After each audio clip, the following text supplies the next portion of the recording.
Sansonnet, bonjour, c'est Germaine qui est là et heureusement pour nous, car grâce à ces recettes santé de nos grands-mères, on va pouvoir se nettoyer l'organisme après les fêtes, car l'organisme, il va pas bien en ce moment. Bonjour Germaine. Bonjour Alexandra. Le foie, les reins, on a pris du poids, qu'est-ce qu'on fait Germaine? Ben voilà, pendant les fêtes, il faut quand même pas toujours avoir l'idée du poids dans la tête, on se laisse un petit peu aller, on fait des bons repas, on mange un peu plus du chocolat, on se rencontre entre amis, on boit plus des alcools et tout ça. Ben laissez-vous aller, vivez bien vos fêtes pour que vous ayez un bon souvenir. Puis au mois de janvier, ben, vous faites des intoxications. Donc maintenant, on commence la désintoxication. Exactement. Alors une façon qui est très bonne, surtout pour perdre 800 grammes, 1 kilo qu'on a peut-être pris pendant les fêtes, comme c'est des derniers kilos, ils partent facilement.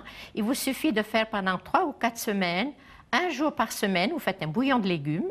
Et vous, ce jour-là, vous buvez toute la journée le bouillon de légumes. Et puis ces légumes, vous ne les jetez pas le lendemain, vous les mixez, puis vous faites un bon petit potage. Il n'y a rien de perdu. Donc du matin au soir, le bouillon. Oui. Alors pour le bouillon de légumes, vous prenez une grande casserole, disons pour 2 personnes, vous mettez 3-4 litres d'eau et vous mettez un grand poireau coupé tout fin, plus facile à mixer. Vous mettez une carotte ou 2 carottes selon la grandeur, du céleri, le fenouil et vous pouvez mettre aussi tous les légumes de saison, même un peu de chou, mais n'oubliez pas, si vous n'avez pas de fenouil, de mettre un peu de la semence d'anis ou de la semence de fenouil pour la digestion et aussi contre les flatulences. Parce que quand on prend le bouillon de légumes, ça nettoie vraiment très bien l'organisme. Alors, vous faites ces 2 litres, 1,5 litre à 2 litres de bouillon et vous le buvez comme ça dans la journée et à côté, vous buvez encore beaucoup d'eau. Ça vous permet d'éliminer et vous le faites 1 fois par semaine, 3-4 semaines et vous aurez compensé. Est-ce qu'on met un peu, excusez-moi, de sel, de poivre, un peu d'aromate? On met des herbes aromatiques de préférence, un petit peu de poivre, quelques aromates, mais évitez de mettre le sel, parce que le sel retient l'eau, et là, c'est justement le but de bien éliminer. Alors, vous pouvez l'assaisonner avec des herbes aromatiques. D'accord, donc ça, c'est pour un peu éliminer. Et en plus de ça, ben, c'est le moment aussi pour faire 3 semaines d'une cure de tisane. Alors là, vous avez plusieurs tisanes qui sont très bonnes. Vous avez, par exemple, pour le foie et digestion, vous avez l'absinthe, l'artichaut, l'ortie, la chicorée sauvage, la sauge. Et puis, vous avez aussi, là, pour le foie, vous avez le gaillet, le romarin, le thym et aussi l'achille et millefeuille, qui est très bonne. Et toutes ces plantes, vous pouvez les cueillir en été, vous les aurez sous la main. Ou alors, si vous ne les avez pas, achetez-le plutôt en teinture mère. Parce qu'en teinture mère, c'est plus facile à doser. Et toutes les cures de tisane, on fait 3 semaines, on arrête et on commence. Ne jamais boire trop longtemps la même tisane parce que le corps s'habitue et puis c'est plus rien. Oui. Mais alors, par exemple, les tisanes, on les boit toute la journée, on boit l'eau aussi en même temps ou... Non, les tisanes, vous pouvez boire 1 tasse le matin, 1 tasse le soir. Parce que si vous travaillez, oui, ça suffit. Si vous prenez 2 tasses de tisane par jour pendant 3 semaines, ou alors vous achetez des teintures mères et vous mettez 15-20 gouttes dans un verre d'eau selon la concentration de la teinture mère. Et puis vous pouvez prendre 2 à 3 fois par jour, ça suffit. D'accord. Et qu'est-ce qu'on peut encore faire alors pour un peu aider l'organisme? Eh bien, vous profitez de ce mois de janvier pour manger un peu plus léger, vous mangez un peu plus de légumes à l'eau, vous mangez un peu, vous supprimez un petit peu la viande pendant quelques jours, parce que au moment que vous désintoxiquez l'organisme, si vous l'aidez encore avec la nourriture, en prenant une nourriture légère, mangez beaucoup de salades, beaucoup de légumes, beaucoup de fruits, ça aide encore plus, et ça vous partez d'un bon pied, et vous êtes tranquille jusqu'à Pâques, et puis après Pâques, si vous avez fait des excès, eh bien, vous recommencez une fois, mais je vous assure que ce bouillon de légumes, nos anciens avaient des choses, ils n'avaient pas beaucoup de médicaments sous la main, c'était leur façon de désintoxiquer l'organisme et il est toujours valable de nos jours. Même à l'époque, enfin quand vous étiez enfant ou alors votre mère, votre grand-mère était consciente du fait qu'il fallait de temps en temps désintoxiquer l'organisme? Ah ben justement, ils étaient très conscients parce que c'est maintenant qu'on est plus conscient de tout ça, parce qu'on ne fait plus de la prévention. On attend d'être malade et on veut des miracles. Et avant, on faisait la cure de printemps, la cure d'automne. On avait chaque printemps une bonne purge, l'automne également, pour nettoyer l'organisme et on le faisait régulièrement et ça évitait beaucoup de petites maladies, on ne veut pas tout éviter, mais ça évitait beaucoup de choses. D'accord. Mais oui, mais ce que je voulais dire aussi, c'est qu'avant la mode, bon, c'était pas forcément, maintenant c'est les femmes toutes minces, etc. Avant, on le faisait plutôt pour des raisons de santé. Maintenant, on le fait plutôt parce que il faut être d'une certaine taille. Oui, ben autrefois, au contraire, une femme qui avait du poids, c'était une belle femme. Oui. On disait, oh, elle est belle, c'est une belle femme, elle est costaude. On prenait ça pour un signe de bonne santé. Mais encore aujourd'hui, une belle femme reste une belle femme, qu'elle soit d'un certain poids ou qu'elle soit maigre ou qu'elle soit un peu plus grosse. Si c'était une belle femme, c'est une belle femme. Oui, mais nous, c'était surtout au point de vue santé qu'on faisait ces désintoxications de l'organisme, qu'on se prenait soin de soigner, puis on regardait aussi les antécédents dans la famille. Si quelqu'un avait eu le diabète, ben, on faisait une cure, par exemple, avec la racine de gentiane et feuilles de myrtille. S'il y avait différentes maladies qu'il y avait eu dans la famille, on en tenait compte, et les jeunes, on leur faisait faire de la prévention dans ce côté-là. Puis vous cuisinez beaucoup avec les légumes, beaucoup plus que... Vous mangez aussi quand même beaucoup de viande ou... Moi, je mange de la viande normalement, mais pas... je mange beaucoup de légumes et je profite justement l'été pour aller chercher l'ortie, la berce, la silène, la dent de lion, l'épinard sauvage, que je blanchis, que je mets au congélateur, et l'hiver, je peux me faire un papet, je peux me faire des timbales ou des galettes aux flocons d'avoine. C'est délicieux et ce sont des légumes... Vous savez, au Jardin du Bon Dieu, ça coûte pas cher. Il suffit d'aller ramasser. Exactement, et c'est tout. Il suffit de travailler. Mais alors, à l'époque, quand vous n'aviez pas de congélateur, comment vous faisiez en hiver? Est-ce qu'il y avait certaines plantes qui étaient plus... certains légumes que vous trouviez... Eh bien, les légumes racines, on les conservait à la cave. On faisait beaucoup la choucroute, la compote au rave, et on faisait beaucoup de lactoferment. Et puis alors, on avait les conserves, on faisait stériliser. Ça, c'était surtout les fruits, les légumes, on stérilisait beaucoup. On n'avait pas de congélateur, c'était fait ni frigo, donc on faisait avec les moyens de bord. Et les fruits, par exemple les pommes et tout ça, on les conservait à la cave. D'accord. Et puis aussi, maintenant, on mange... Bon, au mois de janvier, on commence la saison de ski, hein, on verra avec la neige, mais il y a les fondus, il y a les raclettes, enfin, tout le tralala qui va avec. On mange un peu plus de fromage, on boit toujours son petit verre de blanc, donc ça aide aussi de temps en temps. Si on a fait un week-end ski et on a mangé beaucoup de fondus, beaucoup de raclettes, ça aide aussi de faire ce bouillon, non? Mais ça ne vous gêne pas, après un week-end un petit peu fort, que vous avez un petit peu forcé, soit sur la bouteille, soit sur l'alimentation, ça ne gêne pas de faire lundi ou mardi, vous faites un jour un bouillon de légumes. Et puis vous verrez, vous n'aurez pas faim en prenant...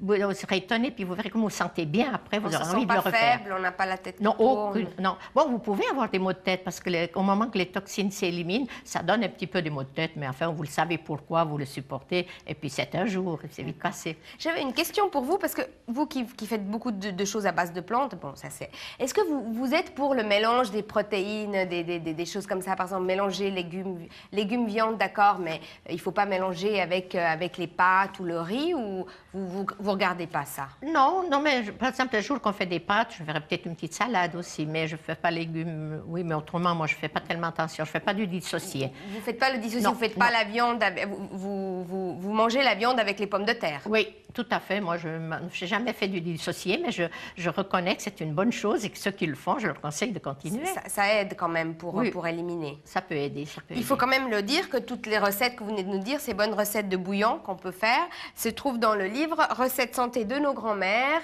voilà, qui est paru aux éditions monographiques, écrit par Germaine. Merci Germaine. Merci Alexandra. On se retrouve la semaine prochaine, n'est-ce pas? Et puis nous, alors on se retrouve demain. D'abord, pour toutes vos questions, appelez le 022 708 82 22. Envoyez un email à entrée@tsr.ch ou alors tapez la page 320 de votre télétexte, émission Très Sansonnée. Et puis demain, bien rappel du troc actif de lundi, Jean-Louis Claude et ses drôles histoires. En deuxième partie, eh bien, on verra comment pendant l'été on peut se préparer à la saison de ski, ski acrobatique et snowboard, un reportage qui décoiffe. Et aussi, on saura tout sur le mot cramine, avec Pierre Knecht, bien sûr, et Jean-Robert Probst qui est là, qui conseille les seniors. Tout ça, c'est demain. À demain. Merci. Au revoir, Germaine. Au revoir, Alexandra. À la semaine prochaine. Merci.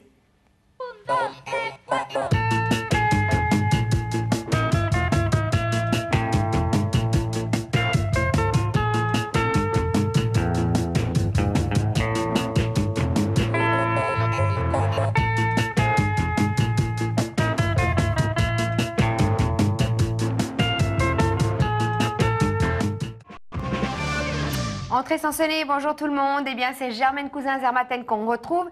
Germaine qui nous vient tout droit du Valais et elle va nous expliquer comment est-ce qu'on fait les fruits à l'alcool. Bonjour Germaine. Bonjour Alexandra. Comment ça va? Bien, merci. Alors expliquez-nous un peu d'où nous vient cette idée, c'est de faire des fruits à l'alcool. C'est des recettes qu'on a toujours connues parce que c'est des recettes qu'on peut préparer maintenant pour les consommer dans une année, pour qu'elles soient meilleures. Et puis, c'est des recettes qu'on a sous la main pour préparer des desserts. C'est très pratique en hiver quand on a moins de fruits frais. Quand on a moins de fruits frais, avec quoi est-ce qu'on les mange alors? Alors, le pruneau et les raisins secs, on peut les manger soit dans une salade de fruits. Les pruneaux, voilà, au cognac. Hein? Au cognac, qu'on peut manger mettre dans une salade de fruits, qu'on peut manger avec de la glace à la vanille ou avec une crème fouettée. Et le raisin? Et le raisin, la même chose. On peut le mettre aussi dans une salade de fruits. On peut le manger tel quel après une raclette ou une fondue, qui est très digeste. Une petite crème, ou avec une petite crème, chantilly aussi. aussi. Et puis, alors là, je vois des abricots aux épices et huile d'olive. Alors ça, Ah non, oui, alors hein. ça, c'est de l'aigre doux. Alors, c'est pas des desserts. Alors, ça se mange, ça remplace les cornichons, les petits oignons. Ça se mange, par exemple, avec la raclette, avec la viande froide, le fromage froid. C'est très, très, très bon. Ah, on ne donne pas vraiment aux enfants tout ça? Il y a de l'alcool ou alors ça s'est évaporé? Enfin, évaporé, c'est pas évaporé, mais ça s'est mélangé avec... on ne le sent pas trop? Le pruneau, on peut le donner aux enfants parce qu'il y a très peu d'alcool. Je vous donnerai la recette tout à l'heure. Tandis que les raisins, non, c'est tout à l'alcool. Il faut éviter de le donner aux enfants. Alors, on va vous voir à l'œuvre. Hein, oui. Et vous allez nous expliquer un peu ce que vous mettez donc, à l'intérieur. Donc là, vous êtes dans votre cuisine, dans votre petit laboratoire. Oui. Et puis, alors, c'est quoi là? Des pruneaux, non? Des abricots? Là, je mets des... Voilà, c'est des abricots qu'on met dedans, oui. Alors, est-ce qu'il y a des épices? Là, vous versez... Alors là, je verse de l'eau chaude avec du vinaigre. Chaude, oui. Et je vous donnerai tout à l'heure la recette. D'accord. Là, ce sont des raisins secs. Oui. Alors, on met des raisins. On a Et puis, qu'est-ce que vous mettez là du vinaigre? Là, c'est du... Non, alors c'est du marc de... Ça, c'est du marc qu'on met dedans avec. On peut aussi mettre la grappa. Et maintenant, on est au pruneau. Que vous faites vous-même? Oui. Alors, et là, on met les pruneaux. On met d'abord le thé pour les faire gonfler. Thé noir? Un thé noir parfumé, soit à la bergamote ou à la pêche.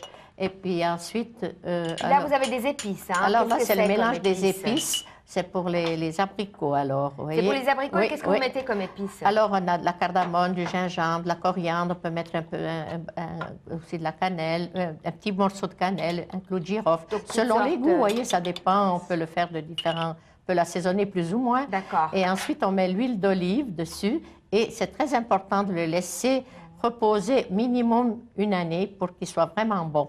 Et alors, on ne sent plus l'huile, les ingrédients s'allient très bien et ça se mange en coupant tout fin.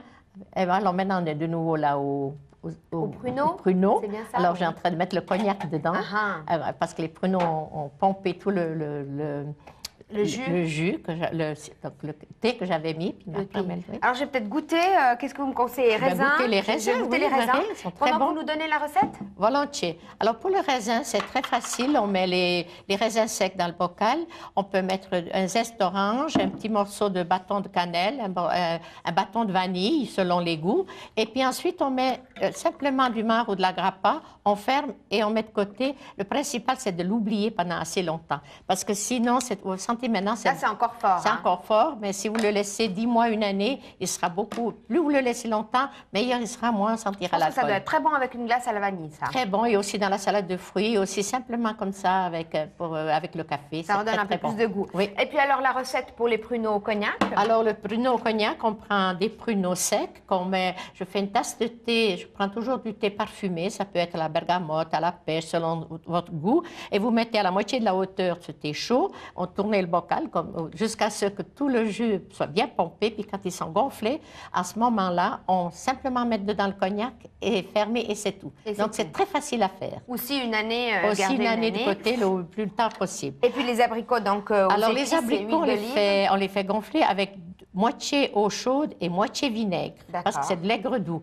Et ensuite, on met les épices. Quand c'est bien gonflé, on met les épices, on mélange dedans et on met l'huile qu'on ferme et on laisse de côté. Donc, rappelez-nous juste les épices. Les épices, la cardamome, du gingembre, la coriandre, on peut mettre un petit morceau de bâton de cannelle, on peut mettre un clou de girofle, ça selon les goûts, vous pouvez mettre différentes épices. Donc, vous ne mettez pas de sucre dans rien? Non, parce que ça donne assez doux avec le sucre des abricots secs. D'accord. Et alors, donc, je rappelle que toutes ces recettes, on les trouve quand même dans votre livre, Saveurs et vertus des plantes sauvages. Oui, vous trouvez la recette des abricots à l'aigre doux, puis les autres, je vous les donne très volontiers si vous me les demandez. Par téléphone. Donc, c'est paru, le livre est paru aux éditions Alternatives. Oui, oui. Eh bien, Germaine, donc, ça se mange sans fin? Oui, ça se mange sans fin, puis c'est très joli à faire. Il faut penser au mois de janvier et février de les faire pour offrir à Noël. Je vous assure que c'est des cadeaux très, très appréciés. D'accord, ben, on suivra vos conseils, Germaine. On se retrouve donc mardi prochain. Et nous, on se retrouve demain. Alors d'abord, je vais vous rappeler que si vous voulez donc les recettes de Germaine, vous pouvez appeler l'émission au 022 708 82 22. Envoyez un email à entrée@tsr.ch ou alors tout simplement tapez la page 320 de votre télétexte, émission Entrée Sansonnée, télévision suisse romande, la une. Et puis demain, mercredi, c'est Sylvia Freda qui sera là. Elle va tester pour nous les tatouages à l'aîné. Puis on va vous parler des stars. Et en deuxième partie, c'est Nathalie Sbaï qui donnera des conseils aux mamans pour les tout petits de 0 à 4 ans. Bylène Schenk va nous montrer quelques exercices de détente. Et Julien sera là aux environs de 18 h avec des objets qui vont peut-être vous choquer. Tout ça, c'est demain. Merci beaucoup, Germaine. Merci, on se retrouve Alexandra. mardi prochain. Mardi. À demain. Bonne soirée.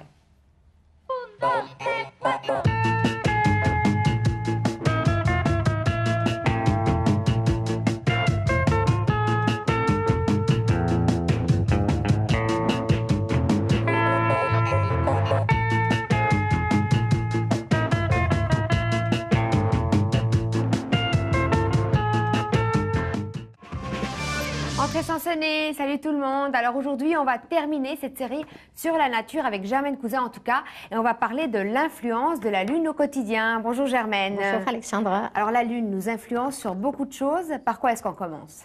Ben oui, la Lune a une grande influence sur les gens, sur les animaux et aussi sur la végétation. C'est pour ça que le cycle lunaire est très important pour certaines choses, surtout pour les travaux journaliers, tout ça. D'accord, mais alors expliquez-nous un peu ce cycle lunaire. Ben, le cycle lunaire commence à la nouvelle Lune. Ensuite, il y a le premier quartier, la pleine Lune, et le dernier quartier, et on recommence le cycle. Et pour savoir quand est la nouvelle Lune, il faut consulter les calendriers. On regarde l'almanach, et c'est marqué dedans. Et alors, donc, vous avez le cycle lunaire qui correspond aux 4 saisons, c'est-à-dire le printemps, c'est le premier quartier, la pleine lune, c'est l'été, l'automne, c'est le dernier quartier, puis l'hiver, c'est la nouvelle lune. Alors, on voit plus ou moins quand c'est plus humide, plus sec, quand ça pousse plus vite, quand ça pousse plus lentement. Et puis, il y a le signe des zodiaques, le bélier, taureau, ainsi de suite, qui influencent aussi selon par exemple, les signes de terre sont très bons pour les légumes qui poussent dans la terre. Donc en lune descendante. Tandis que par exemple la Vierge, qui est un signe de terre, c'est très bon pour les fleurs, mais quand c'est en lune croissante, la lune croissante, lune décroissante, qui est le cycle de 28 jours, et la lune, on a aussi le cycle lune montante et lune descendante, qui est un autre cycle qu'on regarde dans le ciel quand la lune est beaucoup plus haut, puis on observe le lendemain, elle est plus basse, donc c'est un autre cycle. Donc en fait, pour tout ça, il faut consulter alors l'almanach. Moi, je vous parle du cycle ascendant et descendant qui dure 28 jours. D'accord. C'est et alors, celui de l'almanach. qu'est-ce que ça influence? Par exemple, donnez-nous des exemples. Un exemple, par exemple, vous coupez les cheveux. Si vous les coupez en lune montante, vos cheveux vont grandir beaucoup plus vite. Ils vont pousser très vite. Si vous les coupez au contraire en lune descendante, et surtout à la nouvelle lune, ils pousseront beaucoup, beaucoup moins vite. Ils pousseront moins vite. Oui, alors c'est à vous de savoir ce que vous voulez. Et quand les enfants sont petits, il faut leur couper les cheveux au lion en lune montante, surtout aux garçons pour qu'ils ne soient pas chauves quand ils sont âgés. Et ça marche? Ah, ça marche, oui, ça marchait. En tout cas, les gens... Et pour les jeunes filles, qu'elles aient des beaux cils, on coupait les cils en lune montante sous le signe du taureau, quand elles sont bébés. Alors c'est marrant parce que j'ai entendu qu'on faisait ça au Mexique. Enfin, quand j'étais au Mexique, on disait qu'aux petites filles, on leur coupait les cils. Donc c'est quelque chose qui marche, c'est une tradition qui marche un peu dans tous les pays. Ben oui, c'est universel. Vous voyez que on est très loin, on n'avait pas de moyens de communication et on faisait les mêmes choses. Donc il faut croire que les gens observaient et puis ils allaient d'après les observations et ça s'apprenait de mère en fille et ainsi de suite. Et puis c'est comme ça que les gens sont arrivés à avoir des habitudes. Et puis, il y a toujours dans un village une qui est un peu plus ouverte à ça, qui connaît mieux. Alors, les jeunes vont lui demander conseil. D'accord. Donc, les cheveux, les cils, l'épilation, est-ce qu'il y a un truc? Oui, l'épilation, si on les épile à la nouvelle lune, ils poussent beaucoup, beaucoup moins vite. À la nouvelle lune? À la nouvelle lune, oui. Donc, en pleine lune, il ne faut pas s'épiler. Il faut éviter d'épiler parce qu'ils reviendront plus costauds et puis plus longs. Alors, il faut prendre à la nouvelle lune. Et puis, pour les travaux, vous parlez de travaux ménagers aussi. Qu'est-ce que...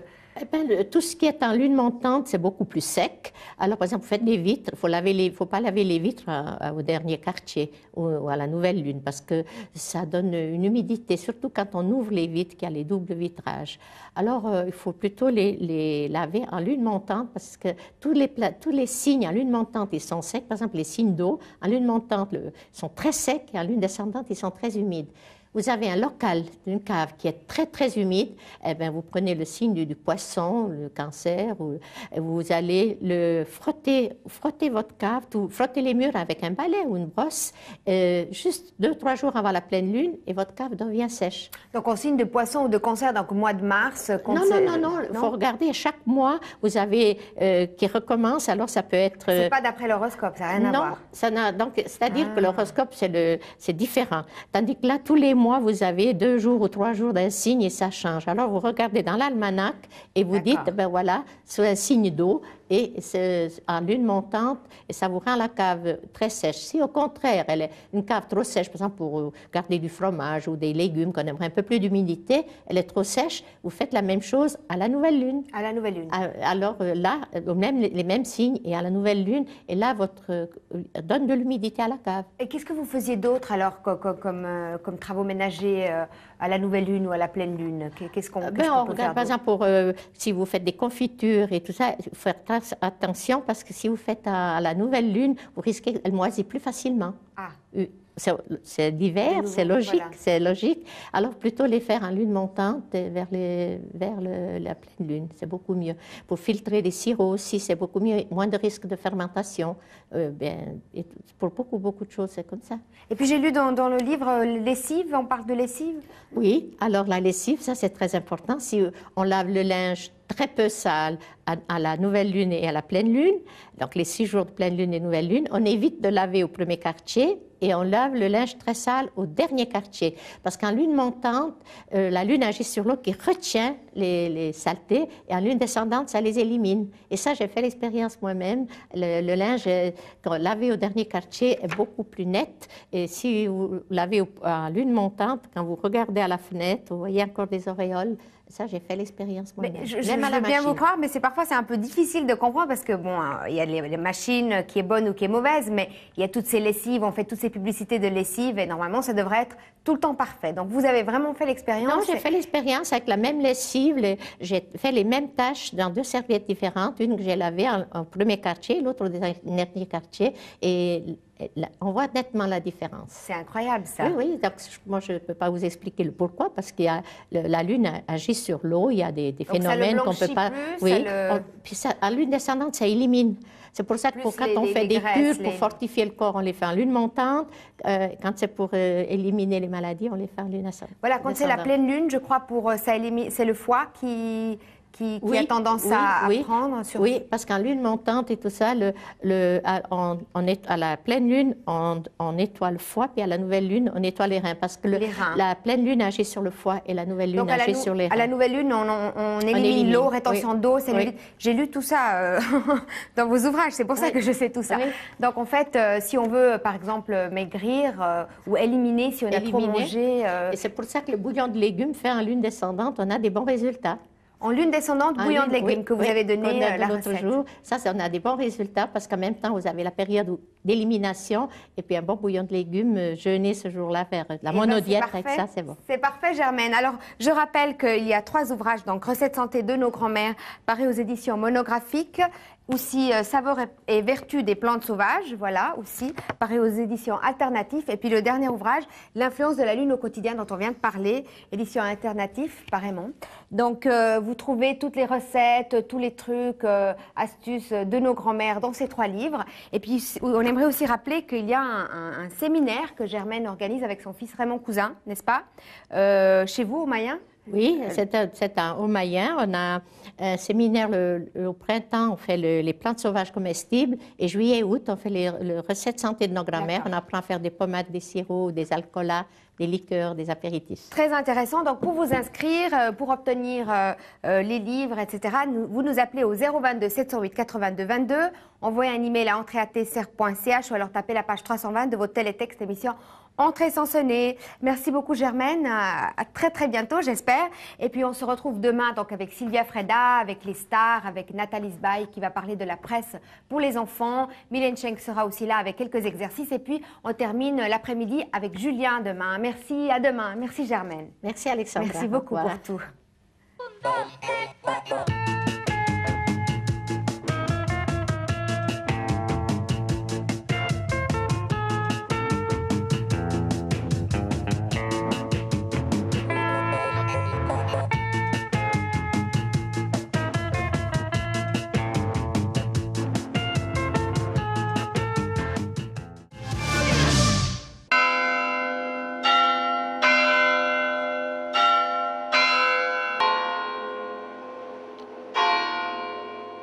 venue dans mon village natal, à Saint-Martin, au centre du Val d'Hérens. C'est ici que je passe ma vie maintenant depuis plusieurs années. C'est aussi ici qu'on fait les préparations dans notre laboratoire avec mon fils Raymond.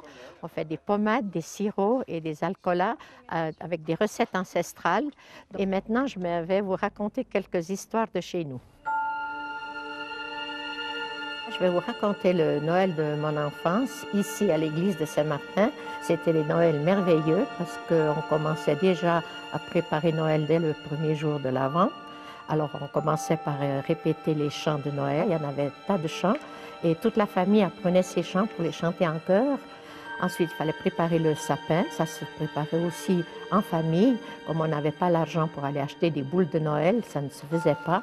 On confectionnait des belles fleurs avec des papiers crêpés de toutes les couleurs.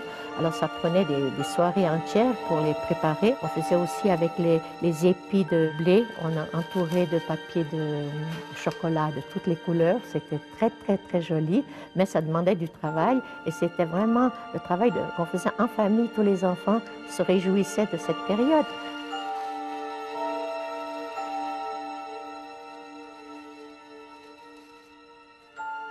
Arrivé le 24, c'était aussi un événement parce qu'on pouvait aller à la messe de minuit avec les grands.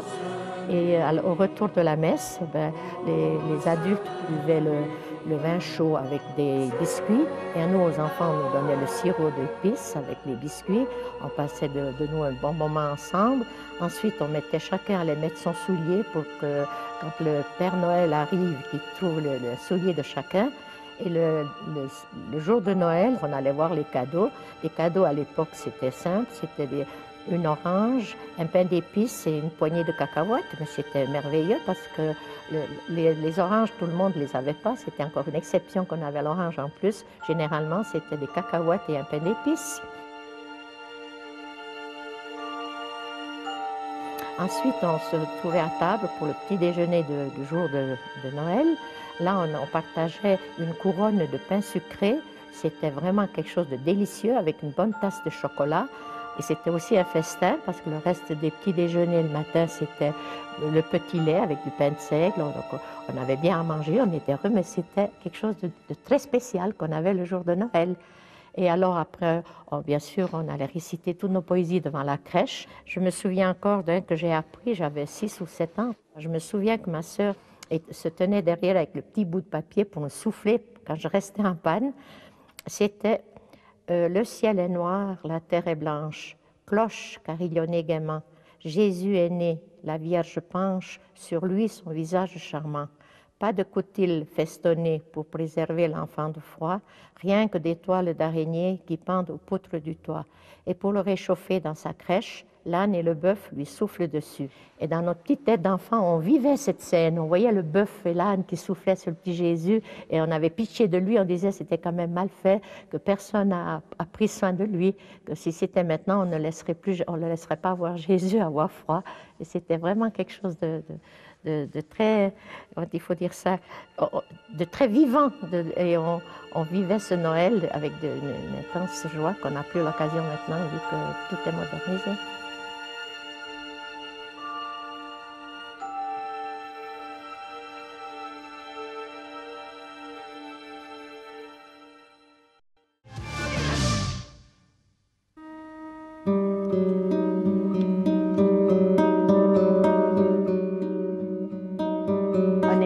Ce soir pour vous parler un petit peu de nos coutumes anciennes qu'on avait pendant la période des fêtes.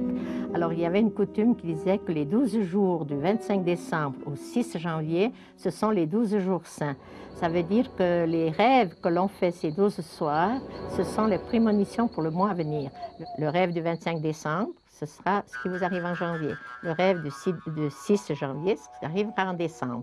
Mais bien sûr, il faut connaître la signification des rêves. Et il y a aussi le temps qu'il va faire. Le temps qu'il fait le 25 décembre, ce sera le temps du mois de janvier. Le temps du 6 janvier, ce sera le temps qu'il va faire au mois de décembre.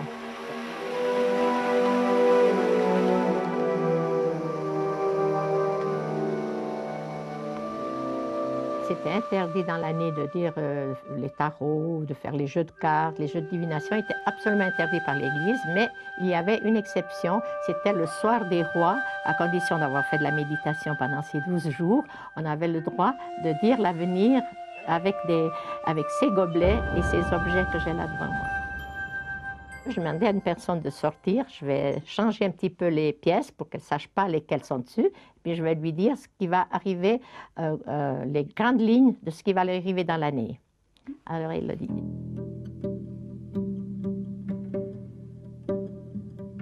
Vous avez les fèves qui annoncent une naissance. Ici, vous avez le raisin qui est l'abondance, pour autant qu'il tombe avec un positif. Là, on a l'épi de blé. Les blés, c'est la moisson, la richesse et tout. Ici, on a la pièce de monnaie. C'est la même chose. Ça annonce la richesse selon avec lequel il se trouve, ou ça peut être une grande dépense imprévue. Là, on a le bâton du pèlerin.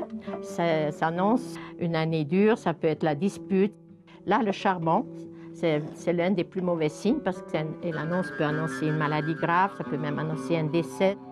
Alors, le chapelet, ça peut annoncer qu'une personne va en religion ou alors la guérison par la prière. Et voilà l'alliance qui peut annoncer fiançailles dans la famille ou un mariage ou au contraire, la rupture d'une fiançaille. Alors maintenant, vous pouvez venir tirer un gobelet, puis je vous dirai un petit peu. Alors, allez-y. Alors, le blé, ensuite. Les raisins, encore un, et le charbon. Alors, voilà. Ah ben là, heureusement, le charbon, il tombe avec 2 positifs. Vous avez de la chance, parce que s'il était tombé avec le bois et le caillou, alors là, je n'aurais pas été très contente. Alors, voici les grandes lignes de ce que vous attend dans l'année à venir. Vous avez donc le blé qui vous annonce la prospérité, la réussite dans vos affaires.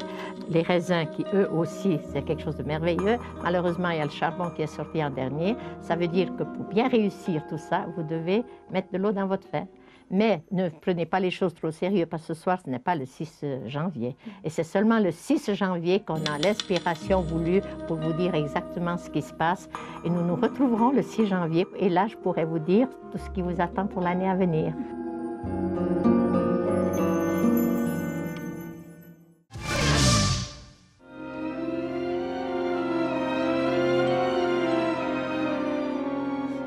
Je vais vous raconter l'histoire du taureau noir. Il y avait dans nos alpages, durant tout un été, un mystère vraiment inélucidable. Lorsque le troupeau montait à l'alpage, il montait au plan des marmottes. Et dès que le troupeau arrivait au plan des marmottes, voilà qu'un gros taureau noir s'approchait. Il venait à 50 mètres à peu près sur la colline en face et il restait là immobile. Il avait vraiment des belles cornes, une belle tenue, une magnifique robe toute noire, vraiment lisse. Et c'était vraiment une belle bête. Et lorsque les bergers voulaient l'approcher, soit pour l'intégrer au troupeau, soit pour le chasser, tout à coup, ils étaient distraits quelques secondes et hop, le taureau était disparu. Alors, arrivé l'automne, ils racontèrent ça au village. Les gens rient d'abord, ils disent « c'est des racontards, c'est pas possible, on n'y croit pas à cette histoire ». Mais les anciens, qui étaient habitués à avoir eu des choses aussi extraordinaires, ont décidé que l'année suivante, ils voulaient monter. Alors, lorsqu'ils sont arrivés avec le troupeau sur le plan des marmottes, voilà que le taureau apparaît.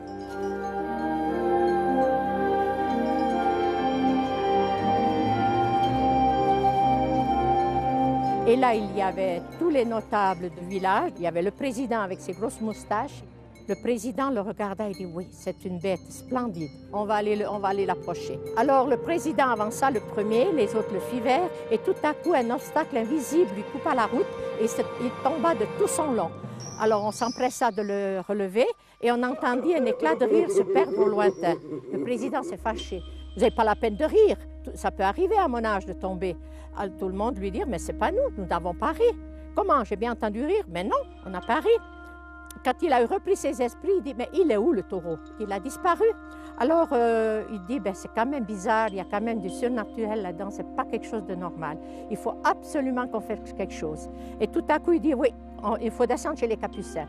Ils sont allés vers les Capucins, voir l'un d'eux était spécialement reconnu comme exorciseur. Et ils sont allés lui demander s'il ne voulait pas monter pour aller bénir la montagne. ce qui fut fait. Il leur fallut déjà beaucoup de temps pour atteindre le plat de la montagne. Et puis, il a mis plus d'1 heure pour exorciser toute la place avec l'eau bénite et des prières.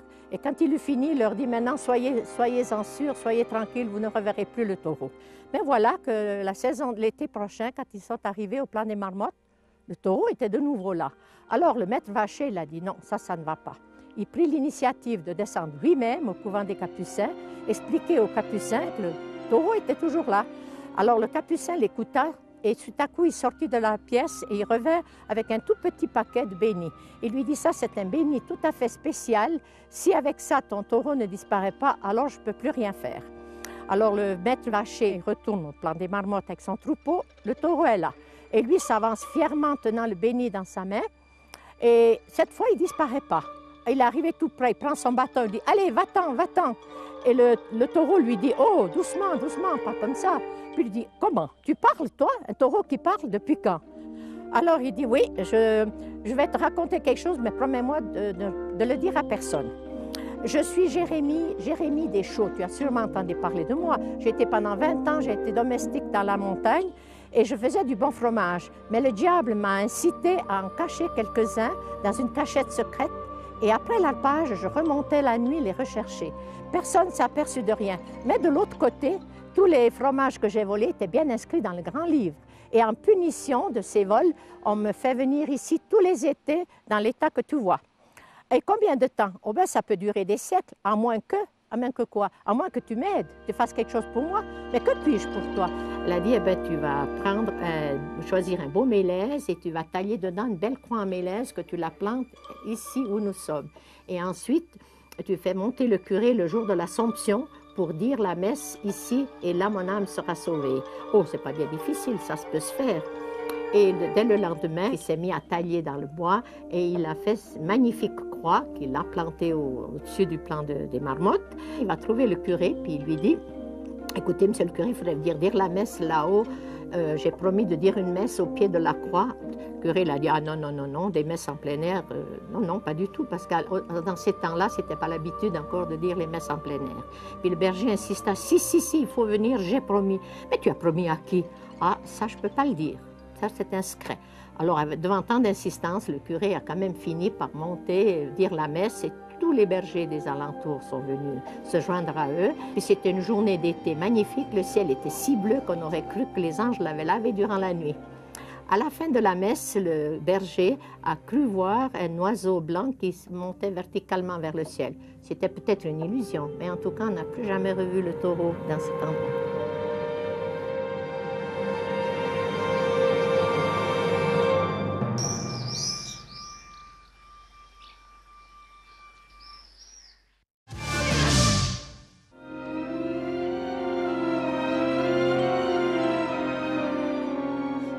Je vais vous raconter l'histoire du taureau noir.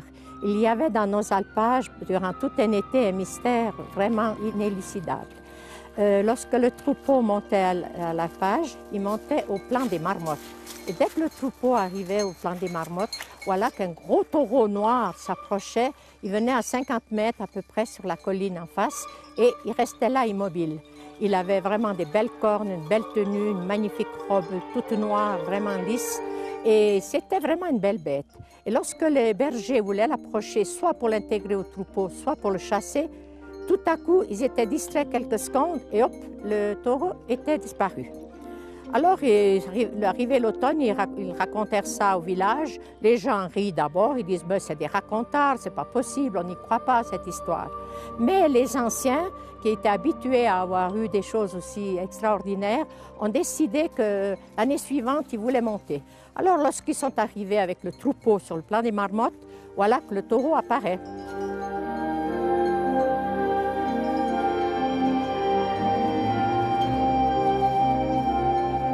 Et là, il y avait tous les notables du village. Il y avait le président avec ses grosses moustaches. Le président le regarda et dit « Oui, c'est une bête splendide, on va aller l'approcher ». Alors le président avança le premier, les autres le suivirent, et tout à coup, un obstacle invisible lui coupa la route et il tomba de tout son long. Alors on s'empressa de le relever et on entendit un éclat de rire se perdre au lointain. Le président s'est fâché.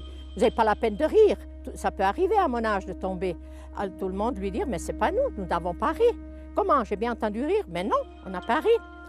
Quand il a repris ses esprits, il dit, mais il est où le taureau? Il a disparu. Alors, il dit, ben, c'est quand même bizarre, il y a quand même du surnaturel là-dedans, c'est pas quelque chose de normal. Il faut absolument qu'on fasse quelque chose. Et tout à coup, il dit, oui, il faut descendre chez les Capucins. Ils sont allés vers les Capucins voir, l'un d'eux était spécialement reconnu comme exorciseur, et ils sont allés lui demander s'il ne voulait pas monter pour aller bénir la montagne. Ce qui fut fait, il leur fallut déjà beaucoup de temps pour atteindre le plat de la montagne, et puis il a mis plus d'1 heure pour exorciser toute la place avec l'eau bénite et des prières. Et quand il eut fini, il leur dit, maintenant soyez-en sûrs, soyez tranquilles, vous ne reverrez plus le taureau. Mais voilà que la saison de l'été prochain, quand ils sont arrivés au plan des Marmottes, le taureau était de nouveau là. Alors le maître Vacher, il a dit, non, ça ne va pas. Il prit l'initiative de descendre lui-même au couvent des Capucins, expliquer aux Capucins que le taureau était toujours là. Alors le Capucin l'écouta, et tout à coup, il sortit de la pièce et il revint avec un tout petit paquet de bénis. Il lui dit, ça c'est un béni tout à fait spécial. Si avec ça, ton taureau ne disparaît pas, alors je ne peux plus rien faire. Alors le maître Vacher retourne au plan des Marmottes avec son troupeau. Le taureau est là. Et lui s'avance fièrement tenant le béni dans sa main. Et cette fois, il ne disparaît pas. Il est arrivé tout près, il prend son bâton, il dit, allez, va-t'en, va-t'en. Et le taureau lui dit, oh, doucement, doucement, pas comme ça. Puis il dit, comment? Tu parles, toi? Un taureau qui parle, depuis quand? Alors il dit, oui, je vais te raconter quelque chose, mais promets-moi de le dire à personne. Je suis Jérémie Deschaux, tu as sûrement entendu parler de moi. J'ai été pendant 20 ans, j'ai été domestique dans la montagne et je faisais du bon fromage. Mais le diable m'a incité à en cacher quelques-uns dans une cachette secrète. Et après l'alpage, je remontais la nuit les rechercher. Personne ne s'est aperçu de rien. Mais de l'autre côté, tous les fromages que j'ai volés étaient bien inscrits dans le grand livre. Et en punition de ces vols, on me fait venir ici tous les étés dans l'état que tu vois. Et combien de temps? Oh ben, ça peut durer des siècles, à moins que quoi? À moins que tu m'aides, tu fasses quelque chose pour moi. Mais que puis-je pour toi? Elle a dit, eh ben, tu vas choisir un beau mélèze et tu vas tailler dedans une belle croix en mélèze que tu la plantes ici où nous sommes. Et ensuite, tu fais monter le curé le jour de l'Assomption pour dire la messe ici et là, mon âme sera sauvée. Oh, c'est pas bien difficile, ça peut se faire. Et dès le lendemain, il s'est mis à tailler dans le bois et il a fait une magnifique croix qu'il a plantée au-dessus du plan des Marmottes. Il va trouver le curé, puis il lui dit, écoutez, monsieur le curé, il faudrait dire la messe là-haut. J'ai promis de dire une messe au pied de la croix. Le curé l'a dit, ah non, non, non, non, des messes en plein air, non, non, pas du tout, parce que dans ces temps-là, ce n'était pas l'habitude encore de dire les messes en plein air. Puis le berger insista, si, il faut venir, j'ai promis. Mais tu as promis à qui? Ah, ça, je ne peux pas le dire. Ça, c'est un secret. Alors, devant tant d'insistance, le curé a quand même fini par monter, dire la messe, et tous les bergers des alentours sont venus se joindre à eux. Puis c'était une journée d'été magnifique, le ciel était si bleu qu'on aurait cru que les anges l'avaient lavé durant la nuit. À la fin de la messe, le berger a cru voir un oiseau blanc qui montait verticalement vers le ciel. C'était peut-être une illusion, mais en tout cas, on n'a plus jamais revu le taureau dans cet endroit.